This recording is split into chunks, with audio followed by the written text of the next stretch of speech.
নিঃস্ব অবস্থায় কি দোয়া করতে পারেন একজন মানুষ, এই দোয়াটা শিখে নেন। ইনশাআল্লাহ আপনার জীবনের সমস্ত সংকট কেটে যাবে ইনশাআল্লাহ। আমি নিজেও ওই দোয়াটা বেশি বেশি করার চেষ্টা করি। দোয়াটা হচ্ছে, মুসা আলাইহিস সালাম একটা গাছের নিচে হেলান দিয়ে বসলেন, বসে দেখলেন দুইজন মেয়ে দাঁড়িয়ে আছে দূরে, পানি নিতে পারছে না। লোকজন পানি নিয়ে যাচ্ছে, ওরা দাঁড়িয়ে আছে বেচারি। মুসা আলাইহিস সালাম গিয়ে বললেন, কি সমস্যা আপনাদের? এটা নিয়ে আপনারা আবার মেয়েদের সাথে কথা বলার চেষ্টা করেন না, ঠিক আছে? তো মাহারাম গায়রা মাহারাম মেনে চলে। তারা বললেন যে আমাদের বাবা অনেক বৃদ্ধ মানুষ, আমরা পানি নিতে পারি না যতক্ষণ না আমাদের কম পানি নিয়ে চলে যায়। মুসা আলাইহিস সালাম তো একটু বললাম না, ফিজিক্যালি খুব স্ট্রং ছিলেন, থাকে না বডি বিল্ডার, সামনে গিয়ে কথা বলে সরো পানি নিতে দাও, তখন মানুষ একটু মূল্যায়ন করে না। তো মুসা আলাইহিস সালাম এভাবে পানি নিয়ে দিলেন এবং বাছুরদেরকে পানি পান করালেন, করিয়ে গাছের নিচে এসে বসে আছেন। বসে বসে তিনি দোয়া করছেন, এই যে দোয়াটা তিনি দোয়া করছেন, রব্বি, একটা নেক কাজ করলেন, নেক কাজ করলেন না, মানুষের উপকার করলেন, নেক কাজ করে এসে গাছের নিচে বসে দোয়া করছেন, আল্লাহ এখানে তো আমার খাবার পানি বাসস্থান কিছুই নাই, আমি কি করব?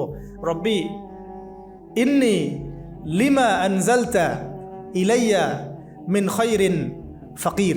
রব্বি ইন্নি লিমা আনজালতা ইলাইয়া মিন খায়রিন ফাকির। আবার বলেন, রব্বি ইন্নি লিমা আনজালতা ইলাইয়া মিন খায়রিন ফাকির। অর্থ হচ্ছে, হে আল্লাহ, তুমি তোমার পক্ষ থেকে আমার উপরে যে নেয়ামতগুলো দিবে, আমি এর জন্য ফকির হয়ে বসে আছি আল্লাহ। অর্থ বুঝে পড়বেন ভাই, নামাজ রোজা হজ জাকাত যাই করেন আল্লাহর ওয়াস্তে অর্থ বুঝে পড়বেন। অর্থ বুঝে পড়লে আপনার ইবাদতের স্বাদ পাবেন, তৃপ্তি পাবেন, আল্লাহর সাথে কানেকশন হবে, আল্লাহর নূর পাবেন, মাআরিফত পাবেন, সত্য স্বপ্নও দেখবেন তখন ইনশাআল্লাহ।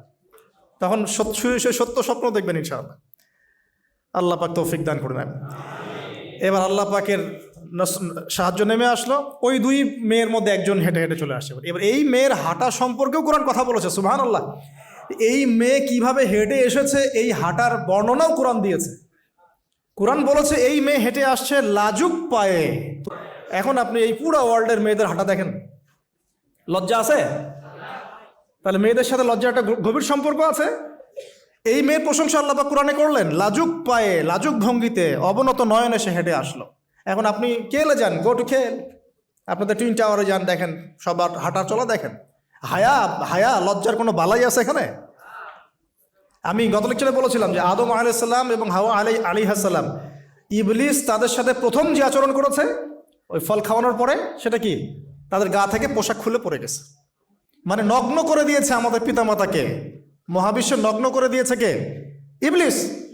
এখন এই পৃথিবীতে আমরা যারা নগ্নতার চর্চা করছি, তার কার এজেন্ট আমরা বুঝতে বাকি আছে? আমার কথা কি বুঝতে পারছেন কি না? এই কানেকশন মেলানোর চেষ্টা করেন, ডটসগুলো মেলানোর চেষ্টা করেন। সামনে যাই।